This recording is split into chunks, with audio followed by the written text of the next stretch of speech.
구속영장이 발부되자 윤석열 대통령의 지지자들은 법원 안으로 몰려들기 시작했습니다. 경찰과 몸싸움을 벌이고 창문을 깨 법원 안까지 들어와서 집기를 부수며 폭동을 벌였습니다. 먼저 어젯밤 상황을 공다솜 기자가 정리했습니다. 어제 저녁 윤석열 대통령의 지지자들이 영장실질심사를 진행하는 법원 앞으로 몰려들기 시작합니다. 이들은 영장 전담 판사의 이름을 부르며 영장이 기각돼야 한다고 주장했습니다. 차은경 판사님 영장 기각! 불법 체포! 자정을 넘어 새벽 3시쯤 구속영장이 발부되자 윤 대통령 지지자들은 격분하기 시작했습니다. 영장이 발부됐답니다, 여러분. 이쪽으로 모아주세요. 자, 우리 오늘 여기 사생결단을 해야 됩니다. 법원 후문으로 몰려들어 철문을 사이에 두고 경찰과 몸싸움을 벌입니다. 경찰 저지선이 무너지자 지지자들이 법원 경내로 물밀듯이 쏟아집니다. 이때부터 본격적인 폭동이 시작됩니다. 법원 정문으로 향하는 길목은 아수라장이 됩니다. 일부 지지자들은 경찰 펜스를 훔쳐 저지선을 만들려다 경찰과 격렬한 몸싸움이 붙기도 합니다. 정문의 지지자들 사이 태극기와 함께 성조기가 나부낍니다. 여기서도 경찰과 지지자들이 어지럽게 엉키며 욕설과 고성이 오갑니다. 끝내 유리창과 정문 셔터를 부수고 들어가 법원 내부까지 점령합니다. 법원 곳곳에 물을 뿌리고 쇠로 된 집기를 이용해 유리문을 부숩니다. 지지자들은 각 층을 돌며 영장을 발부한 판사를 찾는 듯한 모습도 보였습니다. 열렸다. 네, 아무도 없네. 라이브 방송을 하는 극우 유튜버들과 엉키며 상황은 걷잡을 수 없는 혼란으로 치달았습니다. 오늘 새벽 6시쯤 현장에 투입된 기동대 1,400명이 지지자들을 법원 밖으로 몰아내며 윤 대통령 지지자들의 초유의 폭동 사태는 3시간여 만에 진압됐습니다. JTBC 공다솜입니다. 이번 폭동 사태는 단순히 물건을 부수고 난동을 피운 정도가 아니었습니다. 저희 JTBC 취재진은 폭동이 일어난 당시 청사 안으로 함께 들어가서 취재했습니다. 영장을 발부한 판사를 찾기 위해 청사 7층 판사 개인 집무실까지 침입해서 샅샅이 뒤지는 모습을 단독으로 포착했습니다. 이가혁 기자입니다.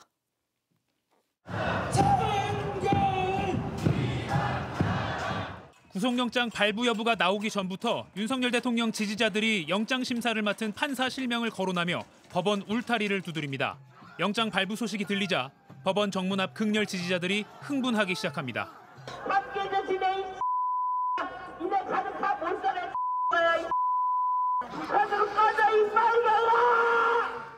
청사 내부로 들어가겠다는 사람들을 막던 경찰관이 얼굴을 맞아 피 흘리는 모습도 포착됐습니다.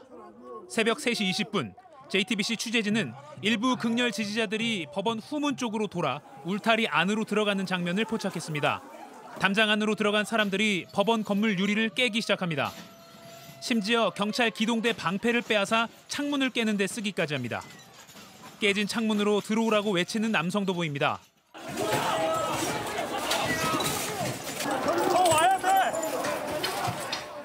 스마트폰으로 상황을 촬영하던 JTBC 취재진도 내부 상황을 보도할 필요가 있다고 판단해 청사 내부로 들어갔습니다. 계단을 통해 위층으로 올라가는 사람들, 경찰 방패를 들고 올라오는 사람도 보입니다. 형사 대법정, 영장심사법정 등이 있는 법원의 핵심부 청사 3층입니다. 벽시계에 새벽 3시 28분이 선명하게 보입니다. 한 남성이 소화기로 유리문을 여러 차례 내려칩니다. 어떤 이는 영장을 발부한 판사를 찾기 시작합니다. 다른 한 무리의 사람들은 계속 위층으로 올라갑니다. 취재진도 따라 올라가 봤습니다. 판사들의 개인 집무실이 있는 7층, 사건 관련 기록, 판사 개인 물품 등이 있어 평소엔 외부인 출입이 엄격히 제한되는 이곳에도 사람들이 몰려온 겁니다. 차은경 판사를 색출해내려는 시도는 계속됩니다. 차 판사의 이름을 잘못 알고 크게 부르기도 하고 살인자! 이건 다 부숴야 되는 거 아니야? 부숴야죠 뭐. 마치 수색 활동을 하듯 공간을 확인합니다. 비상대 필요 있는 거 아니에요? 뭐 없어요? 여기 판사실인데 방 안에 숨었을 것 같아요.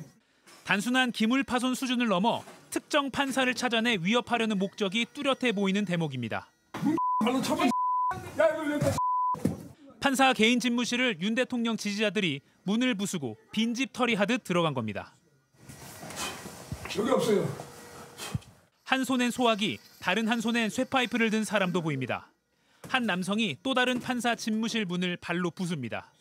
취재진은 다시 아래로 내려왔습니다. 은행과 가족관계 등록 민원실이 있는 2층. 대형 거울은 쓰러져 산산조각 났습니다. 1층을 내려다보니 이제서야 경찰이 투입되기 시작합니다. 경찰이 오고 있는데도 민원 서류 작성대와 유리 선반을 잇따라 부수는 남성도 포착됐습니다. 새벽 3시 35분쯤 마침내 취재진도 1층으로 내려갔습니다. 경찰의 JTBC 취재진임을 확인받고 현장을 벗어났습니다. JTBC 이가혁입니다. 윤 대통령은 구속 이후 첫 공수처 소환 조사에도 응하지 않았습니다. 공수처에 나가 있는 저희 취재기자 연결하죠. 자, 조혜연 기자, 윤 대통령이 오늘도 공수처에 출석하지 않았는데 이유를 뭐라고 했습니까? 네, 공수처는 오늘 오후 2시까지 윤석열 대통령에게 공수처로 나와서 조사받으라고 통보했지만 윤 대통령 측은 공수처에선 더 말할 게 없다면서 조사에 응하지 않았습니다. 구속영장이 발부된 뒤 첫 조사에도 불응한 겁니다. 네, 공수처는 일단 내일 오전 10시까지 다시 나와서 조사받으라고 통보했습니다. 윤 대통령은 어제 영장심사에서 비상계엄은 대통령의 적법한 권한을 행사한 것이라는 취지로 직접 진술한 것으로 파악됐습니다.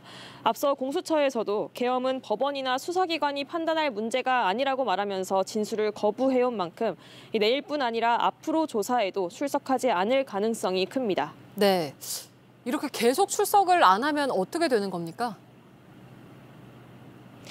네, 구속영장 발부에 의해 적법하게 구금된 피의자가 수사기관에 출석하는 걸 계속 거부한다면 이 발부받은 영장의 효력에 의해서 수사기관이 피의자를 조사실로 데려올 수 있다. 이런 대법원 판례가 있습니다.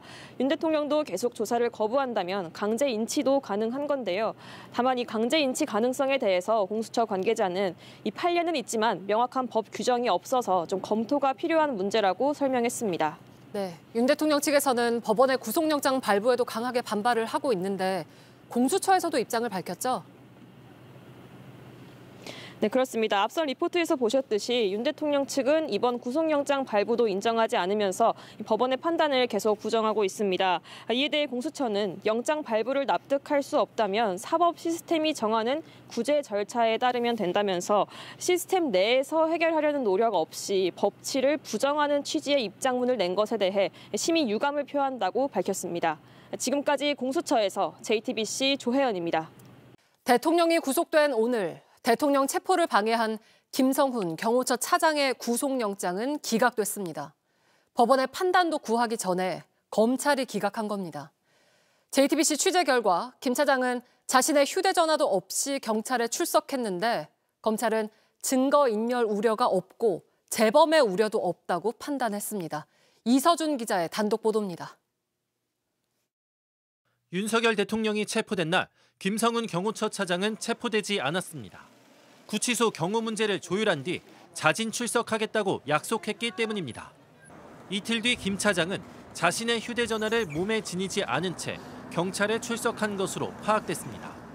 경찰은 김 차장이 핵심 증거를 인멸한 것으로 봤습니다. 하지만 서울서부지방검찰청은 오늘 증거인멸 우려가 없다며 김 차장에 대한 경찰의 구속영장 신청을 기각했습니다. 경찰 등에 따르면 검찰은 재범 우려가 없다는 사유도 들었습니다. 김 차장의 혐의는 윤 대통령 체포영장 집행을 막은 특수공무집행 방해입니다. 윤 대통령이 체포됐으니 윤 대통령 체포를 방해하는 범죄는 재범 우려가 없다는 논리입니다. 한 경찰 관계자는 범죄자가 붙잡히면 범죄 조력자의 재범 우려가 없어진다는 황당한 논리란 반응을 보였습니다. JTBC는 지난 16일 김 차장이 삼청동 안전가옥 CCTV와 대통령 비화전화기 기록 등을 삭제하도록 지시했다고 단독 보도했습니다. 경찰도 이 같은 김 차장의 증거인멸 지시를 확인해 구속영장 신청서에 상세히 담았지만 검찰이 기각한 겁니다. 김 차장은 풀려나자마자 윤 대통령이 있는 서울구치소로 향했고 대통령 경호 업무에도 복귀했습니다. JTBC 이서준입니다.